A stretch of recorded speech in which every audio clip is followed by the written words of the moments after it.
कांग्रेस आज से पहले पप्पुओं की पार्टी थी।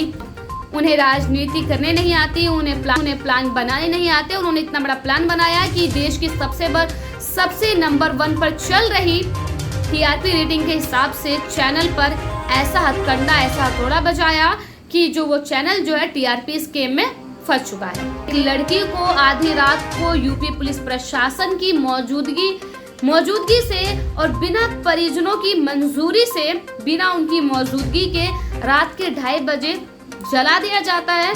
उसके लिए वो अन्याय नहीं है, लेकिन किसी का फर्जीवाड़ा सामने आ जाए तो वो अन्याय है कि देश के सबसे बड़े बड़े मुद्दों पर चुप्पी साधने वाले राष्ट्रीय नेता आज जो है अर्नब गोस्वामी और आर भारत यानी रिपब्लिक भारत के पक्ष में बात कर रहे हैं, जिनके अहाते में पूरा प्रसारण मंत्रालय है। वो ये ट्वीट करते हैं कि कांग्रेस द्वारा मीडिया की स्वतंत्रता को कुचलने की कोशिश बर्दाश्त नहीं। सबकी पगड़ी को हवाओं में उछाला जाए, सोचता हूँ एक अखबार निकाला जाए। जी हाँ दोस्तों, आजकल की जो पत्रकारिता है, उस पत्रकारिता पे राहत इंदौरी की ये लाइन बहुत सटीक बैठती है। और इन्हीं लाइन की शुरुआत के साथ मैं गुलफशा अंसारी आप सभी का सिमना न्यूज में इस्तकबाल करती हूँ, स्वागत करती हूँ। आज बात होगी देश के सबसे चर्चित मुद्दे को दरकिनार करने वाली उस खबर पर, जिसे लेकर पूरी मीडिया जो है एक मत में अपनी राय दे रही है। वो मत है कि टीआरपी स्कैम हुआ है और इसमें जो मुख्य दोषी है वो है आर भारत यानी रिपब्लिक भारत, और इसके जो मेन संपादक है, मुख्य संपादक, पत्रकार जिसे कहा जाता है, वो है अर्नब गोस्वामी। यानी कि आज पूरी मीडिया जो है किसके पीछे पड़ चुकी है? अर्नब गोस्वामी की। इसके पीछे क्या वजह है, क्या वजह है, आखिर क्यों जो है इस खबर को इतनी तवज्जो दी जा रही है, हम इस पर आपके साथ जो है राय मशवरा करने वाले हैं। दोस्तों, हम सभी जानते हैं कि हमारे देश में एक नया शब्द जो है इजाद किया जा चुका है। यह शब्द है टीआरपी स्कैम। इससे पहले आपने कई तरह के स्कैम के बारे में सुना होगा और यकीनन आपने स्कैम शब्द का इस्तेमाल जितना यूपीए की सरकार में सुना था, उसका आधा भी आपने एनडीए में नहीं सुना, क्योंकि ये खबरें जो है बाहर आ नहीं पाती। राजनाथ सिंह ने एक बार बात कहा था कि हमारी सरकार में इस्तीफे नहीं होते क्योंकि ये एनडीए है, यूपीए नहीं।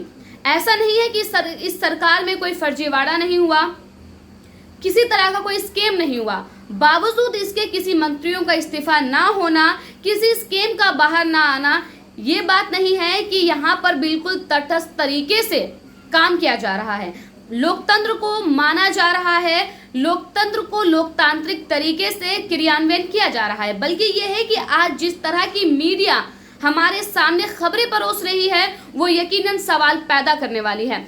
जैसा कि हम सभी जानते हैं कि आज से कुछ दिनों पहले लगभग 29 सितंबर तक एक मुद्दा जो है पूरे भारत में सबसे ज्वलंत मुद्दा थी। यह मुद्दा था उत्तर प्रदेश के हाथरस में हुई एक दलित बच्ची के साथ वो क्रूरता जिसने पूरे देश को सड़कों पर उतार दिया। और फिर इस मुद्दे को दरकिनार कर एक नई खबर मार्केट में आ गई है। जी हाँ दोस्तों, मैं इसे मार्केट कह रही हूँ क्योंकि आज पत्रकारिता का जो उद्देश्य है वो है पैसा कमाना, बिजनेस बढ़ाना। आज पत्रकारिता का उद्देश्य वो नहीं है जो सच्चाई को बढ़ाना और सच्चाई को दिखाना कहा जाता था।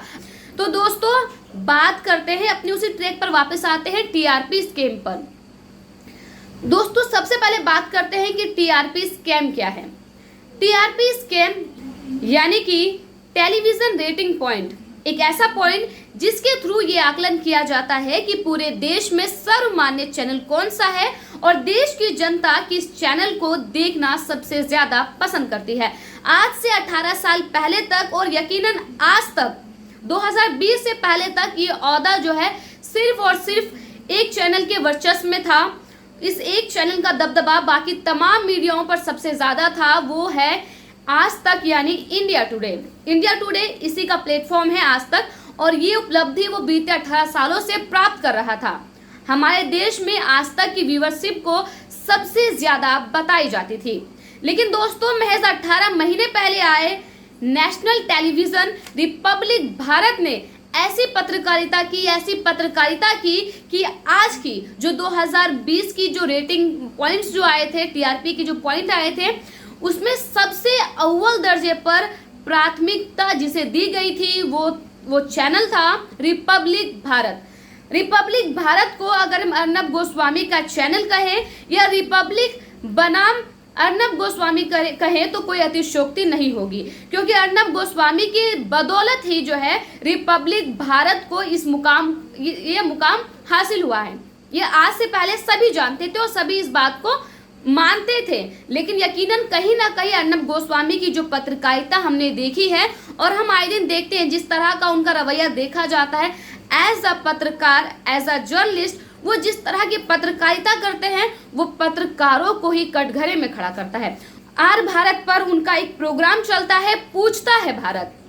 इस एक शब्द से उनका पूरा एपिसोड चलता है और इसी प्रोग्राम की बदौलत जो है आर भारत ने वो व्यूवरशिप प्राप्त की है जिसकी कल्पना आज तक ने भी नहीं की होगी। और आज तक और जो रिपब्लिक भारत है इनके बीच क्या कुछ गठजोड़ है इसके बारे में हम आपको बाद में बताते हैं। पहले हम बात करते हैं कि आखिर देश के सबसे चर्चित मुद्दे को दरकिनार कर आज पूरी मीडिया यहाँ तक कि शासन और प्रशासन इस टीआरपी स्कैम पे क्यों बात कर रही है। हमारे देश में न जाने हर रोज कितने स्कैम होते हैं, हर रोज कितने क्राइम होते हैं, बावजूद इसके मुंबई पुलिस अपनी पीठ थपथपाते हुए ये दावा कर रही है कि उसने 3 बड़े चैनलों के टीआरपी स्कैम का पर्दाफाश किया है, जिसमें से एक है रिपब्लिक भारत। इसके बाद से ही पूरी मीडिया ने रिपब्लिक भारत की पोल खोलने शुरू कर दी और बहुत से जो पत्रकार हैं जो पहले खुले तौर पर नहीं बोल पा रहे थे, अब वो पत्रकार भी खुले तौर पर रिपब्लिक भारत के जो अर्नब गोस्वामी है उनकी पत्रकारिता की अवहेलना कर रहे हैं और बता रहे हैं कि ये पत्रकारिता के नाम पर धब्बा है और इस धब्बे को मिटाना बहुत जरूरी है। जहां पूरी मीडिया इंडस्ट्री जो है जर्नलिस्टों की पूरी मीडिया इंडस्ट्री जहां इस स्कैम को सही बता रही है और अर्नब गोस्वामी को दोषी मान रही है, वही शासन जो आज केंद्र में है भारतीय जनता पार्टी वो खुले तौर पर ट्वीट के द्वारा अपने बयानों के द्वारा जो है अर्नब गोस्वामी और रिपब्लिक भारत को निर्दोष बता रहा है। जी हाँ दोस्तों, जो नेता हाथरस जैसे कांड पर कुछ भी बोलने से बच रहे थे, वही नेता आज मीडिया की स्वतंत्रता पर सवालिया निशान खड़े कर रहे हैं और इस स्वतंत्रता पर कब्जा किसका बता रहे हैं? जो उनके विपक्षी है, जिन्हें कभी वो पप्पू बोलकर संबोधित करते हैं तो कभी कहते हैं कि वो लोकतंत्र के दुश्मन है। आज से पहले उन्होंने बहुत सारे एग्जाम्पल दिए, लाइक इमरजेंसी जो है, जिस तरह की पत्रकारिता उस टाइम की गई थी, जिस तरह वहां पे सेंसरशिप लागू की गई थी, उसका एग्जाम्पल वो आज से पहले देते आए थे। लेकिन आज अभिव्यक्ति की स्वतंत्रता के नाम पर जिस तरह की खबरें परोसी जा रही है आज तक, वो हम सब के लिए कहीं ना कहीं सोचने, 2 पल ठहर के सोचने को मजबूर करती है हम सभी को। क्योंकि पत्रकारिता जो आज से पहले थी, जो स्वतंत्रता के दौरान थी, स्वतंत्रता के पहले थी, वो पत्रकारिता यकीनन अब खो सी गई है। आर भारत के जो मेन पत्रकार है अर्नब गोस्वामी, जो पहले मैंने आपको एक लाइन सुनाई थी कि सबकी पगड़ी को हवाओं में उछाला जाए, सोचता हूँ एक अखबार निकाला जाए। क्योंकि अर्नब गोस्वामी जिस तरह की पत्रकारिता अपने चैनल पर करते हैं, अपने शो में करते हैं, पूछता है भारत, उसमें इसी तरह की पत्रकारिता देखी जाती है। वहां वो चीख चीख कर कहते हैं, कभी वो सलमान पे आते हैं, कभी वो कांग्रेस पर आते हैं, कभी वो राहुल गांधी पर आते हैं, कभी वो तमाम जो बड़े बड़े दिग्गज जो नेता हैं या फिर जो पर्सनैलिटी है जिसे हम पूछते हैं या मानते हैं, जहां तक विश्वास रखते हैं, उनके बखिया उधेड़ते हैं। वो चीख चीख कर कहते हैं, कहाँ है सलमान खान, कहाँ है सलमान खान। और उसके बाद सलमान खान की ऐड उनके जो टीवी स्क्रीन पर चलती दिखाई देती है बिग बॉस के थ्रू। वो रिया चक्रवर्ती के खिलाफ हाथ धोकर नहीं, नहा धोकर पड़ जाते हैं और उसे पूरी तरह दोषी साबित करने की पूरी कवायद पूरी इंडस्ट्री को लपेटे में ले लेते हैं। बाद में साबित होता है कि जो सुशांत सिंह राजपूत जो है, सुशांत सिंह राजपूत की मौत जो है वो सुसाइड अटेम्प्ट ही थी, सुसाइड ही थी। उसके बाद भी जो अर्नब गोस्वामी भी चुप नहीं हुए हैं, अभी वो और तरह की कवायदें कर रही हैं, यहाँ तक कि उन्होंने एम्स की रिपोर्ट को भी गलत बता दिया है। तो दोस्तों, लोगों की बखिया उधेड़ने वाले, अपने टीवी चैनल पर आए गेस्ट की बेइज्जती करने वाले अर्नब गोस्वामी आज खुले तौर पर जनता का समर्थन मांग रहे हैं। अन्याय से लड़ने की बात कर रहे हैं। हैरत की बात ये नहीं है कि वो समर्थन मांग रहे हैं, हैरत की बात ये है कि देश के सबसे बड़े बड़े मुद्दों पर चुप्पी साधने वाले राष्ट्रीय नेता आज जो है अर्नब गोस्वामी और आर भारत यानी रिपब्लिक भारत के पक्ष में बात कर रहे हैं। इसमें सबसे पहला नाम जो है भारतीय जनता पार्टी के राष्ट्रीय अध्यक्ष यानी जेपी नड्डा का आता है। तो भारतीय जनता पार्टी के जो राष्ट्रीय अध्यक्ष है उन्होंने ट्वीट किया है, कांग्रेस पर वार, मीडिया पर हमला, यानी कि उन्होंने टीआरपी स्कीम को कांग्रेस से जोड़ा है। जी हाँ, वही कांग्रेस जिन्हें वो इतना भी काबिल नहीं समझते। उन्होंने ये दावा किया है कि कांग्रेस जो है फ्रीडम ऑफ स्पीच और जो जर्नलिस्ट की जो स्वतंत्रता है उस पर प्रहार किया है। दूसरे हैं प्रकाश जावड़ेकर। ये कोई छोटे मोटे नाम नहीं है दोस्तों। प्रकाश जावड़ेकर जो है सूचना एवं प्रसारण मंत्रालय के मंत्री हैं, जिनके अहाते में पूरा प्रसारण मंत्रालय है। वो ये ट्वीट करते हैं कि कांग्रेस द्वारा मीडिया की स्वतंत्रता को कुचलने की कोशिश बर्दाश्त नहीं। इसके अलावा कपिल मिश्रा, जी हाँ, वही कपिल मिश्रा जिनका नाम दिल्ली दंगों को भड़काने में आता है, जो पुलिस के सामने खुलेआम दिल्ली दंगों को भड़काने की बात करते हैं। उन्होंने लिखा है कि रिपब्लिक के खिलाफ हो रही साजिश, मुंबई पुलिस कमिश्नर का बयान नेताओं जैसा। सुना आपने? मुंबई पुलिस का बयान किसके जैसा? नेताओं जैसा। गिरिराज सिंह चौहान जो है, ये भी बहुत बड़े नाम है केंद्रीय मंत्री, केंद्र कैबिनेट में। इन्होंने लिखा है पुलिस कमिश्नर जो है कांग्रेस और शिवसेना की तरह राजनीति कर रही है और राजनीतिक विंग की तरह है। अगला लिखते हैं रवि किशन, जो एक राजनेता है भोजपुरी के बहुत बड़े। पुलिस कमिश्नर जो है कांग्रेस और शिवसेना की तरह राजनीति कर रही है और राजनीतिक विंग की तरह है। अगला लिखते हैं रवि किशन, जो एक राजनेता है भोजपुरी के बहुत बड़े।